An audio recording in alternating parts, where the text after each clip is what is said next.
Welcome to Sheet Leveler, I'm Lee, and in this super quick video I'm going to show you how to view two pages side by side in Microsoft Word.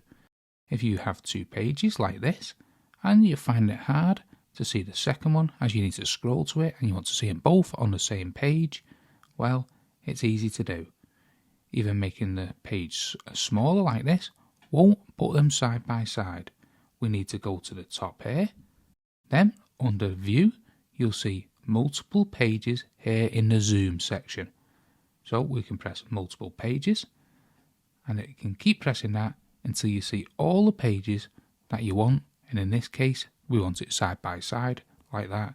You can keep pressing the multiple page section and multiple pages will keep putting side by side as many as you wish. So that's how to view two pages side by side in Microsoft Word. I hope you found that video helpful. If you did, smash the like, smash the subscribe, and thank you for watching.